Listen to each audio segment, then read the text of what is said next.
로마서 8장 26절, 27절. 로마서 8장 26절에서 27절 함께 봉독합니다. 이와 같이 성령께서도 우리의 약함을 도와주십니다. 우리는 어떻게 기도해야 할지도 알지 못하지만 성령께서 친히 이루다 말할 수 없는 탄식으로 우리를 대신하여 간구하여 주십니다. 사람의 마음을 꿰뚫어 보시는 하나님께서는 성령의 생각이 어떠한지를 아십니다. 성령께서 하나님의 뜻을 따라 성도의 간구하시기 때문입니다. 아멘.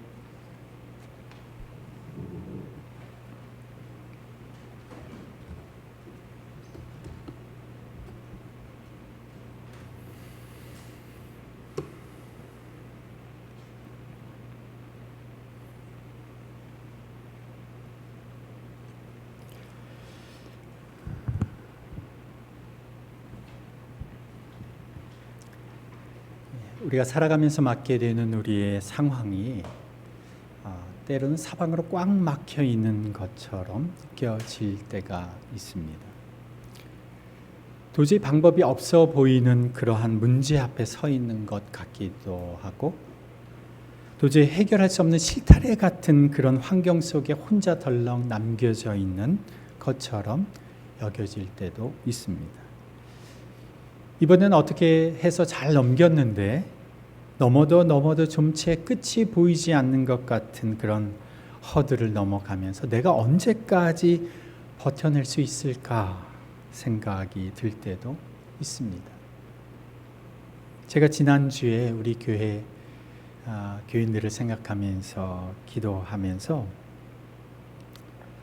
정말 이런 심정을 가지고 사시는 분들이 꽤 있으시겠다라는 생각이 들었습니다.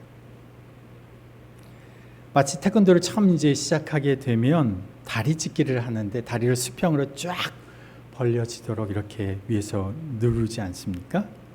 원래 다리가 잘 안 벌려지는데 억지로 세게 누르면 엄청 아픈 것처럼 내 나름대로는 최선을 다해야지만 좀채로 벌려지지 않는 내 다리를 위에서 막 억지로 힘으로 누리는 것처럼, 왜 하나님이 나를 이런 상황에 갖다 놓으셨지? 하나님이 마치 나를 위에서 누르듯이 다리가 찢어지는 것처럼 이렇게 누르시는 것처럼 같이 느껴지시는 분들도 아마 계실 겁니다.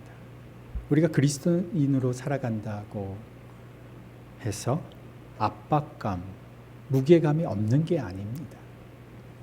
삶을 압도하는 그 무게감에 때로 신음하고 또 괴로워하기도 합니다.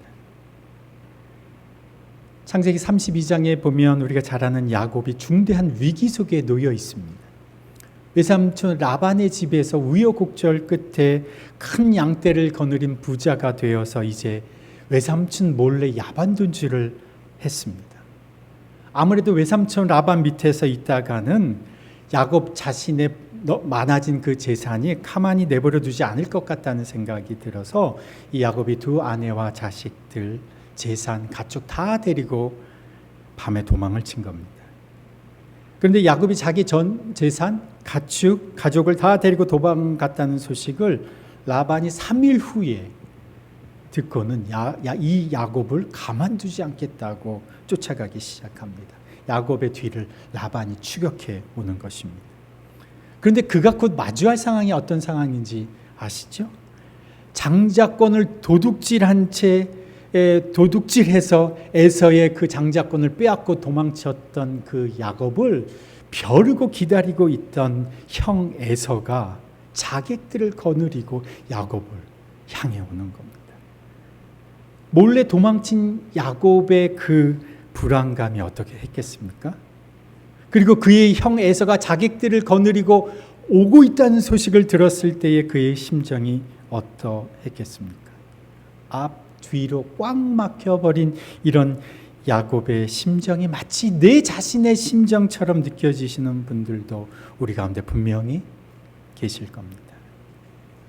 이제 3일 길 뒤에서 쫓아오던 라반이 추격하다가, 외삼촌 라반이 추격하다가 밤에 이제 잠을 자는데 하나님이 라반에게 꿈에 나타나셔서 너 야곱에게 가서 위협하거나 시시비 가리려고 생각하지 마라. 하나님이 명령을 하시는 덕분에 야곱은 추격하던 라반의 위협에서 벗어날 수 있게 되었습니다마는 정말 문제는 이제 그 앞에 다가오는 형 에서의 군대였습니다. 그래서 야곱은 이제 고민하다가 약복강 나루에서 가족 먼저 보내고 가축 재산 다 앞서서 보내고 이제 홀로 남았습니다. 홀로 남아서 씨름을 했다. 이렇게 성경은 기록하고 있는데 하나님과 씨름을 한 것이죠. 살려달라고 하나님께 씨름을 하는 겁니다. 마지막 배수진을 치고 최후의 순간을 버티면서 하나님과 씨름하고 있는 겁니다. 원래 배수진을 친다는 말은 이 강이나 바다를 딱 등에 지고 더 이상 물러날 수 없는 상태에서 죽음을 각오하고 적과 싸우는 이런 전술입니다. 더 이상 후퇴할 수 없는 곳에서 맞는 최후의 일전을 가리킬 때 쓰는 말입니다. 그런데 야곱이 바로 이 배수진을 친 겁니다. 여기서 문제가 해결되지 않으면 나는 죽는다. 그런데 성경에 보면 이렇게 야곱처럼 차라리 죽음을 각오하고 살려주십시오라고 기도하는 사람들이 있는 반면에 하다 더 이상 방법이 없어서 자포자기하는 심정으로 하나님 더 이상 방법이 없습니다. 차라리 내 생명 걷어가 주십시오라고 기도한 사람들도 있습니다. 누가 그랬습니까? 위대한 예언자, 믿음의 사람이었던 엘리야가 그랬습니다. 로뎀나무 아래에서 기진맥진에서 죽기를 간청했던 사람, 우리가 잘 아는 위대한 예언자 엘리야였습니다. 우리가 잘 아시는 대로 엘리야는 갈멜산에서 바알의 선지자 450명을 상대로 어느 제단이 정말 살아있는 신의 제단인가 엘리야가 펼쳐놓은 제단 위에 제물이 올려져 있고 450명의 바알 선지자가 올려놓은 제단 위에 올려져 있는데 어느 제단에 정말 하늘에서 불이 내려와서 이 제단 제물을 받아주시는가를 대결을 했을 때에 살아계신 하나님의 불이 엘리야의 제단에 불태우고 제물이 하나님이 받아주셨죠. 그때에 엘리야는 사람들을 명해서 그 자리에 있던 450명의 바알 선지자들을 전부 다 전멸시켰던 사람입니다. 이렇게 담대했던 사람이죠. 그런데 그 소식을 들은 왕비 이사벨이 엘리야에게 급히 사람을 보내서 이렇게 얘기합니다. 내일 이맘때까지 내가 너를 죽이지 않으면 신을 두고 맹세하는데 너는 내일 이맘때는 죽은 사람이다. 살해 명령을 전하는 거죠. 공개 명령을 전하는 거죠. 그리고 그 살해 명령 이제 추격자들 앞에서 엘리야가 허겁지겁 광야로 피해 도망갔는데 엄청난 하나님의 역사를 경험하고 450대 1로 싸워서 이겼던 엘리야가 무력한 자신의 도망치는 모습 속에서 광야 속에 들어가서 낙심하여 그 숨어 들어간 광야 가운데서 로뎀나무 그늘 아래에서 주님 내 목숨 거둬주십시오 이렇게 얘기합니다. 아무리 위대한 하나님의 사람이라고 해도 더 이상 물러날 수 없는 곳에서 그런 상황에서 좌절해서 하나님 차라리 나를 데려가 주십시오 라고 간청하게 되는 게 연약한 인간의 모습이요 또한 우리들의 모습이기도 합니다. 우리가 방금 읽었던 우리 본문 그 바로 앞절이 바로 이러한 우리의 모습을 적나라하게 보여주고 있는데 로마서 8장 22절 23절이 그런 모습으로 살아가는 우리들의 삶을 반영해 주는 구절입니다. 로마서 8장 22절 23절 함께 읽습니다. 모든 피조물이 이제까지 함께 신음하며 함께 해산의 고통을 겪고 있다는 것을 우리는 압니다. 그뿐만 아니라 첫 열매로서 성령을 받은 우리도 자녀로 삼아 주실 것을 곧 우리 몸을 속량하여 주실 것을 고대하면서 속으로 신음하고 있습니다. 하나님의 사람도요, 생명이 우리 안에 있다는 것을 알지만 그 생명이 우리 안에 있어서 그것이 분명하게 현실 가운데 풍성하게 드러날 것임을 알지만 그날이 올 것임을 알지만 그러나 그 생명이 우리 앞에서 완전히 드러나려면 해산하는 고통이 있다는 겁니다. 하나님의 자녀로서 우리에게 생명이 주어져 있지만 완전한 구원이 임하는 그날을 볼 때까지는 때로는 우리는 고대하면서 해산하는 그런 고통과 같이 신음하면서 살아가야 하는 때가 있다는 겁니다. 그래서 그리스도인으로 살아간다는 것은 늘 행복하고 기쁜 것만은 아닙니다. 때로 신음하고 때로 참고 견뎌야 할 때가 있는 겁니다. 해산의 고통처럼 기쁨이 올 것은 알지만 현실은 견디기 어려운 고통이 있는 겁니다. 이렇게 답답하고 때로는 앞뒤가 꽉 막혀버린 상황 가운데서 도저히 돌파구가 보이지 않는 이런 상황 가운데서 어찌해야 할지를 모를 때에 오늘 본문은 우리에게 숨구멍을 만들어줍니다. 오늘 본문 26절 함께 봉독합니다. 이와 같이 성령께서도 우리의 약함을 도와주십니다. 우리는 어떻게 기도해야 할지도 알지 못하지만 성령께서 친히 이루다 말할 수 없는 탄식으로 우리를 대신하여 간구하여 주십니다. 때로 신음하며 살아가는 약한 우리네 인생을 위해서 성령님께서 도와주십니다. 이 본문을요, 메시지 성경은 이렇게 설명해 놓았습니다. 기다리다 지치는 순간에 하나님의 영이 바로 우리 곁에서 우리를 도와주십니다. 어떻게 기도해야 할지 또 무엇을 기도해야 할지 몰라도 괜찮습니다. 그분이 우리 안에서 우리를 위해서 우리의 기도를 하십니다. 할 말을 잃은 우리의 탄식, 우리의 아픈 신음소리를 기도로 만들어 주시기 때문입니다. 이게 메시지 성경의 번역입니다. 제게는요, 잊혀지지 않는 선생님 한 분 계세요. 이분이 생물 선생님이셨어요. 생물 선생님 잊혀지지 않으면 좀 이상하죠?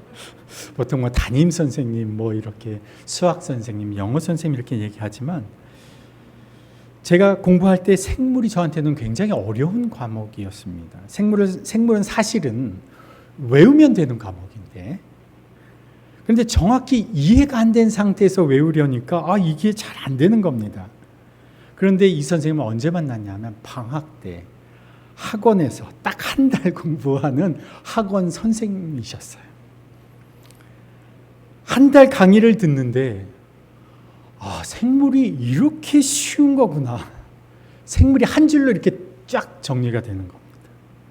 한 달 이 선생님께 배우고 그 다음부터 생물은 시험 보면 거의 만점이에요. 기껏해야 1개 정도 틀렸습니다. 생물은 그냥 거저먹기식이어서 그 다음부터는 한 달만 배우면 이렇게 쉬운 과목이 있는데 이 선생님을 만나기 전까지 그걸 몰랐습니다. 그런데 그 전에 어떤 과정이 있었겠습니까? 제가 생물을 공부하다가 이해가 안 돼서 딱 막혀있는 부분이 있었던 거죠. 다 외우면 되는데 이 부분이 이해가 안 돼요. 왜 이거를 이렇게 돼야 되는지 이해가 안 되는 그 부분을 이 선생님이 쉽게 한 줄로 이렇게 딱 정리를 해 주시는 거죠. 제가 그분의 이름도 모릅니다. 학원 이름만 알죠. 주님 안에서 살아보려고 우리가 나름대로 애써보고 그러나 여전히 풀리지 않고 해결되지 않는 게 우리 가운데 딱 있습니다. 이 문제를 어떻게 풀어가야 하지? 도무지 애를 써보지만 이게 풀리지가 않는 겁니다. 나름 나는 하나님 살아계시는 것도 믿고 나름 나는 말씀도 듣고 읽어보는데 도저히 해결되지 않는 내 마음에 시름거리가 하나 딱 있는 겁니다. 해결되지 않는 장벽이 있는 겁니다. 어떻게 이거 해결해야 하지? 어느 집사님하고 제가 얘기를 하다가 그분이 자기 가족 얘기를 하시는데 그 집사님 가족 중에 한 사람이 청년 때 상처를 받아서 그 이후에 교회를 나가지 않는다는 겁니다. 집안과 가족이 모두 다 신앙이 너무 좋아서 장로님도 계시고 목사님도 계시고 다 그렇게 신앙이 좋은 믿음의 집안인데 이분 한 사람만 장남이 딱 신앙생활을 거부를 하는 겁니다.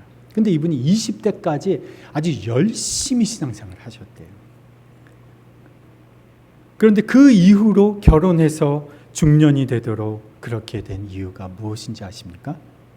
이분이 20대에 군대를 갔는데 휴가를 나왔습니다. 기쁜 마음으로 교회 식구들을 만나는 마음으로 탁 나왔는데, 교회를 왔는데 교회 식구들이 자기를 반가워하지 않는 겁니다.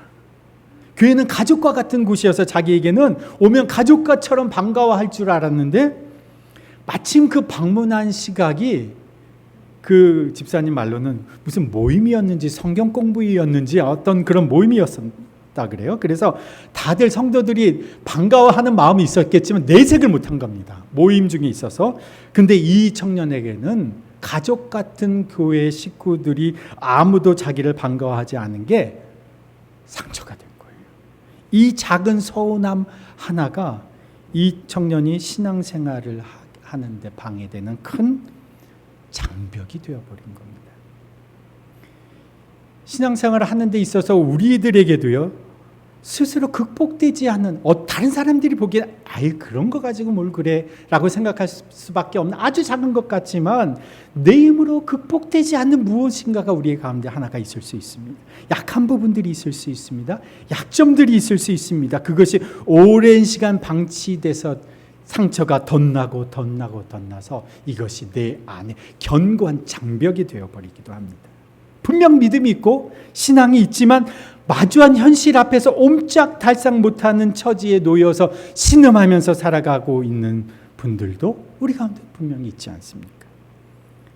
이런 우리의 약한 순간에 절망하여 어찌할 줄 모르는 그런 상황에서 하나님의 영, 성령이 우리 곁에서 우리를 도와주십니다.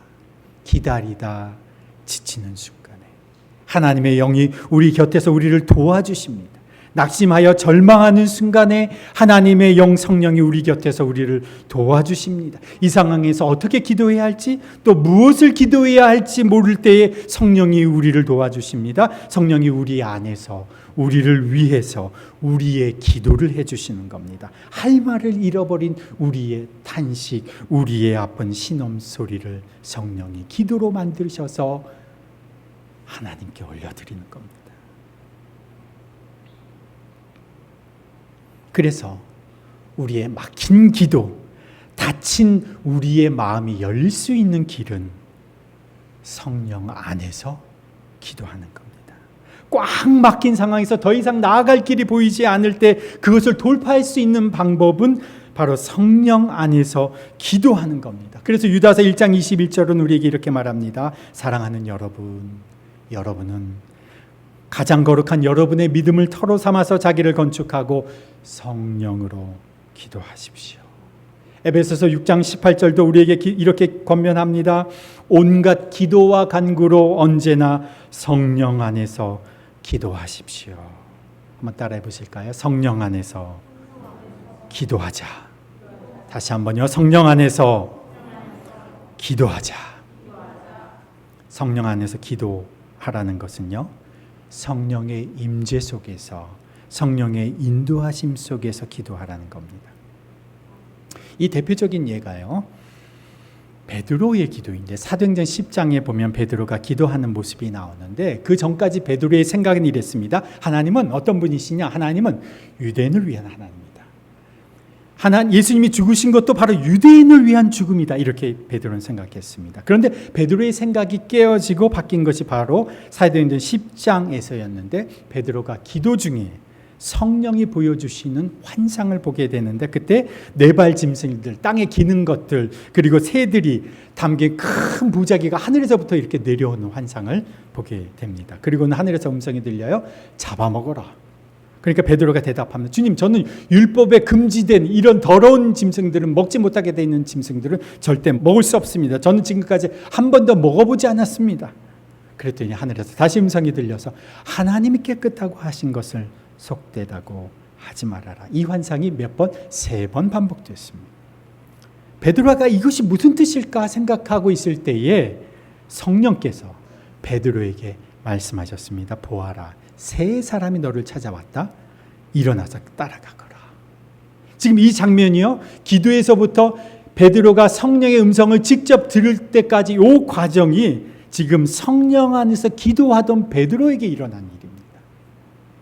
성령 안에서 기도한다는 것은요, 성령이 지금 우리 안에 계시다고 하는 것을 인식하고 기도하는 겁니다. 성령의 임재 속에서 기도하는 겁니다. 성령의 인도하심 속에서 기도하는 겁니다. 그래서 성령 안에서 기도하면 성령이 아시는 것을 우리에게 알려주시는 겁니다. 성령이 하나님의 생각과 계획을 우리 가운데 알려주십니다. 성령이 오늘 내 문제가 무엇인지, 지금 내가 무엇 때문에 자꾸 넘어지는지, 무엇이 약점인지를 성령이 나에게 가르쳐 주시는 겁니다. 이것이 성령 안에서 하는 기도입니다. 베드로에게 성령이 그 전에 가지고 있던 베드로의 생각을 성령 안에서 기도할 때 수정해 주셨습니다. 성령은 다른 사람에 대한 나의 생각, 나의 태도, 나의 편견을 성령은 수정해 주시죠. 상황에 대한 나의 판단을 성령이 수정해 주십니다. 우리 자신이 내 자신을 바라보고 있는 내 생각도 성령이 수정해 주십니다. 관계에 대한 생각들도, 약점들도 성령이 수정해 주시는 거죠. 그래서 성령 안에서 기도하면 우리 자신의 약점을 무엇인지 직시할 수가 있습니다. 내 한계가 무엇인지를 알게 됩니다. 반복되는 실수가 무엇인지를 성령이 우리에게 가르쳐 주시고, 그러므로 인해서 하나님이 나를 이끌어 가시는 과정과 길을 깨닫게 되는 겁니다. 그러면 어떻게 기도하는 것이 정말 성령 안에서 기도하는 것인가? 우리가 기도하는 방법에는요, 두 가지가 있습니다. 하나는 우리의 마음과 생각으로 기도하는 방법이 하나 있고요. 또 하나의 방법은 영으로 기도하는 방법이 있습니다. 우리가 마음과 생각으로 하는 기도는 우리가 보통 일반적으로 하는 기도죠. 무엇을 기도해야 할까 생각해 보죠. 생각하고 기도합니다. 기도 제목을 생각해 보고 그 기도 제목을 가지고 기도합니다. 기도할 내용을 다 하면 기도를 마치는 거죠. 내 마음과 생각, 감정을 주님 앞에 표현해 드리는 거죠. 내 필요도 아뢰는 거죠. 다른 사람들을 위한 기도 제목이 있으면 그것을 가지고 기도하는 겁니다. 그런데 기도하는 또 다른 방법 한 가지는 뭡니까? 영으로 기도하는 겁니다. 영으로 기도한다. 우리 인간은 육체가 있고 우리가 생각과 지각하는 마음이 있고, 그리고 또 한 가지 영역, 하나님과 소통할 수 있는 우리의 영의 영역이 있습니다. 그래서 오늘 로마서 8장, 우리가 펼쳐놓은 그 본문의 8장 10절에 보면 이렇습니다. 10절 우리 함께 읽어봅니다. 시작. 또한 그리스도께서 여러분 안에 살아계시면 여러분의 몸은 죄 때문에 죽은 것이지만 영은 의 때문에 생명을 얻습니다. 여러분의 몸, 여러분의 영, 이렇게 구분이 되어 있죠. 이 영 안에 그리스도의 영이 존재해야 이 사람이 그리스도의 사람인 겁니다. 8장 9절, 그 앞에 부분에 8장 9절 후반절, 누구든지 시작. 누구든지 그리스도의 영이 없으면 그리스도의 사람이 아닙니다.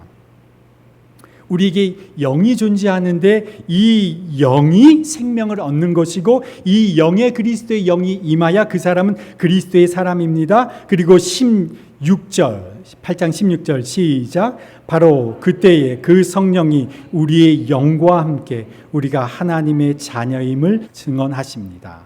우리의 영이요, 성령이 우리에게 오셔서 우리의 영과 함께 우리가 누구라고 하는 사실, 하나님이 자녀라고 하는 사실을 증언해 주시는 거죠. 그러니까 영은 성령 하나님이 말하시는 것을 들을 수 있고 받아들일 수 있고 하나님과 소통할 수 있는 우리의 기관이 바로 영이라고 하는 것이죠. 그래서 성령 안에서 기도한다고 하는 것은 바로 우리의 영이 이 성령 하나님의 인도하심 속에서 기도하는 것이 바로 성령 안에서 기도한다는 것이죠. 자, 그러면 한번 이 부분도 한번 찾아보실 텐데요. 고린도전서 14장 15절. 고린도전서 14장 15절 함께 있습니다. 시작. 그렇다면 어떻게 해야 하겠습니까? 나는 영으로 기도하고 또 깨친 마음으로도 기도하겠습니다. 나는 영으로 찬미하고 또 깨친 마음으로도 찬미하겠습니다. 자, 아까 제가 기도에는 두 가지로 나눠서 생각해 볼 수 있다고 했습니다. 첫 번째는 우리의 마음, 생각으로 하는 기도. 두 번째는 뭘로 하는 기도예요? 영으로 하는 기도. 첫 번째는 뭐라고요? 마음과 생각으로 하는 기도. 두 번째는 영으로 하는 기도. 자, 14장 15절에 지금 이렇게 하죠. 나는 무엇으로 기도하고? 영으로 기도하고. 또 무엇으로 기도합니까? 깨친 마음으로, 생각으로도 기도합니다. 이게 두 가지 영역을 다 기도하는 거예요. 나는 영으로 찬미하고 또 깨친 마음으로도. 마음과 생각으로도 찬미합니다. 두 가지 영역을 다 필요한 거예요. 성령 안에서 기도한다는 것은 우리의 영이 성령의 인도하심 속에서 기도하는 거예요. 그런데 그 바로 앞절에 14장 14절 시작. 내가 방언으로 기도하면 내 영은 기도하지만 내 마음은 아무런 열매를 얻지 못합니다. 여기에서 영으로 기도하는 것, 마음으로 기도하는 것이 나누어져 있는데 영으로 기도하는 것은 여기서 지금 뭐라고 말합니까? 영으로 기도하는 게 여기에서 뭐죠? 14장 14절에 방언으로 기도하는 것입니다. 마음으로 기도하는 것은 마음과 생각으로 기도하는 것인데 고린도전서 14장에 얘기하는 것은 너희가 영으로도 기도하는 것이 필요하고 마음으로도 기도하는 것이 필요한데 마음으로 기도하는 건 우리가 일반적으로 하는 기도예요. 그런데 너희가 영으로 기도하는 것도 필요하다는 거예요. 이 영으로 기도하는 것이 뭡니까? 여기에서 방언으로 기도하는 것. 두 가지가 다 필요하다는 거예요. 여러분 이거 잘 기억하셔야 돼요. 여러분 눈에 보이고 생각하는 것만 다가 아닙니다. 두 가지가 다 필요합니다. 그런데 요즘 그리스도인들은 무엇으로만 기도를 합니까? 마음으로만 기도를 합니다. 여기에 한계가 있는 거죠. 여러분 제가 방언으로 기도할까요? 안 할까요? 모르시죠? 제가 이렇게 공예배 때는 방언으로 기도를 안 하니까 모르실 거예요. 제가 방언으로 기도를 합니다. 왜 합니까? 성령의 인도하심 속에 내 영이 통제를 받기 때문에 결국은 어떻게 되냐 하면 내 영이 하나님의 생각과 계획을 인식하고 그것이 내 마음으로 인식하는 과정 가운데서 영의 인도하심, 성령의 인도하심을 받아야 되기 때문에 방언으로 기도를 해요. 많은 부분에 제가 공적인 예배나 기도 드릴 때 하는 이 기도 외에 제가 속으로 하는 많은 기도는 어떻게 해요? 방언으로 기도를 합니다. 내 영의 탄식과 신음이 주님께 그대로 전달되고 성령을 통해서 하나님의 계획과 의도가 하나하나 제 마음에 뚜렷해지는 것은 성령 안에서 영으로 기도할 때 이게 가능한 것입니다. 그렇지 않으면요, 성령 안에서 영으로 기도하지 않으면 수많은 생각, 우리가 마음으로만 기도하면요, 우리 생각으로 기도하는 거잖아요. 수많은 생각, 상념, 계획, 욕심, 욕망, 온갖 것들이 뒤섞여서 하나님의 뜻을 분별할 수가 없어요. 그래서 제가 바라는 것은 여기 계신 한 분 한 분 여러분들 모두가 성령 안에서 영으로 기도할 수 있기를 바라는 겁니다. 그래서 고린도전서 15장 14장 5절에 바울이 이렇게 얘기합니다. 여러분이 모두 방언으로 말할 수 있기를 내가 바랍니다. 여러분 제가 방언에 대한 이야기는 여러분 참 오랜만에 들으시죠? 그죠? 아마 잘 못 들으셨을 겁니다만은 이제 14장 5절에는 방언을 기도하기를 원합니다. 또한 예언하는 것은 더 좋은 것입니다. 이렇게 얘기합니다. 바울은 또 이렇게 얘기합니다. 나는 여러분 가운데서 누구보다도 방언을 많이 할 수 있음을 하나님 앞에 감사합니다. 고린도전서 14장 2절에도 방언을 말하는 자는 사람에게 하지 아니하고 하나님께 하나니 이는 알아듣는 자가 없고 영으로 비밀을 말합니다. 한번 따라해 보실까요? 방언을 말하는 자는 사람에게 하지 아니하고 하나님께 한다. 여러분 기도는 사람 들으라고 할 때가 많죠, 사실은. 그죠? 사람이 듣고 기도 은혜 받았습니다. 참 기도를 참 잘하시네요. 이런 소리도 살짝 듣고 싶은 마음도 있잖아요. 근데 방언을 하는 기도는요, 하나님만 들으시는 거죠. 하나님께 하는 기도죠. 물론 방언으로 하는 기도가 성령 안에서 영으로 하는 모든 기도의 전부가 아닙니다. 방언으로 오래 기도하는 기도 생활 하시는 분들은요, 방언으로 기도하지 않아도 마음으로도 성령 안에서 기도할 줄 알게 됩니다. 방언 기도를 못한다고 영으로 기도할 수 없는 것은 아닙니다만은 저는 여러분 모두가 방언 기도를 할 수 있기를 바랍니다. 왜냐하면요, 방언 기도를 통해서 여러분이 영으로 하는 기도가 무엇인지를 인식할 수 있기 때문에 그렇습니다. 하나님과 깊이 있는 교제의 소통의 그 과정을 영적으로 체득할 수 있게 되기 때문에 그렇습니다. 제가 영국에서 사역할 때 교회 집사님 중에 한 분인데 늦게 결혼을 했습니다. 운전면허가 없었어요. 그래서 결혼을 하고 보니까 여러 가지 면에서 차가 필요해서 운전면허를 따려고 운전 레슨을 신청을 하고 필기 시험도 보았습니다. 그리고 몇 달이 지났어요. 우연히 제가 물어봤습니다. 어떻게 운전면허는 땄습니까? 아직 도로주행 연습 중이에요. 6개월이 지나서 제가 물어봤습니다. 차 샀나요? 아직 안 샀습니다. 왜 아직 차를 안 샀어요? 운전면허 땄는데 왜 안 샀어요? 그랬더니 뭐 이런저런 이유를 대는 겁니다. 바빠서 도로주행을 많이 못했고, 또 한편으로는 택시를 타는 것이 더 경제적일 것도 같고, 그리고는 잊어버렸습니다. 제가 영국에서 이제 한국으로 들어왔죠. 10년이 지난 후에 영국을 제가 2주인가요? 2주, 3주 제가 방문하고 왔는데, 그 집사님 생각이 나서 물어봤어요. 그 집사님 운전하시나요? 운전 아직 안 해요. 운전 안 하겠다는 얘기는 아니에요. 아직 안 해요. 왜 안 하죠? 아빠가 이렇게 얘기해요. 그 집사님 아빠가 아주 분통을 터뜨리면서 얘기합니다. 이런저런 이유를 들어서 차를 사지 않겠다고 했는데, 그거야 자유니까. 자기 자유니까. 택시 타고 다니는 거 자유니까. 얼마든지 선택할 수 있는 부분인데, 그런데 문제는 급할 때, 필요할 때 꼭 자기를 부른다는 거예요. 그 영국의 그 집사님에게 저는 더 이상 운전하느냐 안 하느냐 물어보지 않습니다. 운전을 하지 않겠다는 이유가 셀 수 없이 많아져 버렸습니다. 운전을 하면요, 삶은 달라지죠. 행동 반경이 달라집니다. 유학 생활, 제가 경제적으로 너무 힘든 상황 속에서도요, 제 아내가 아주 큰 비용을 지불하고 영국에서 운전면허를 땄습니다. 집에만 갇혀있던 아내의 삶의 생활 반경이 도시 전체로 넓어졌습니다. 제가 일하고 교회 사역하고 아이들 픽업하고 장 보는데 저 혼자서 운전하기 너무너무 벅찼는데, 아내가 혼자서 그 일을 할 수 있으니까 저의 부담도 줄어들었습니다. 한 사람의 운전하는 것이 가족의 삶 전체를 윤택하게 합니다. 하나님은 우리에게 면허증을 이미 부여해 주셨습니다. 사도행전 2장 38절에 너희가 회개하여 예수 그리스도의 이름으로 세례를 받고 제사함을 얻어라. 그리하면 성령을 선물로 받으리니. 성령은 예수 그리스도를 믿는 자에게 선물로 임하시는 겁니다. 예수님을 나의 구주와 주님으로 고백하고 살아가는 자에게 이미 면허증이 임한 겁니다. 이 면허증이 우리에게 부여되어 있습니다. 그런데 사람들이요, 운전을 하지 않습니다. 사실 우리는 기도를 잘하지 않습니다. 우리가 짧게 기도하지만 그 짧은 기도도 우리는 마음과 생각으로 몇 마디 하고 말 뿐입니다. 그런데 기도하지 않아도 될 이유가 수십 가지가 있습니다. 방언 기도하지 않아도 될 이유가 많습니다. 한때요, 한국 교회는 모두가 다 방언 기도를 해야 할 것처럼 그렇게 뜨거웠던 적이 있습니다. 여러분 기억하십니까? 어느 교회든, 순복음교회뿐만이 아니라 어느 교회든 그 교회 가면 불이 일어났어요.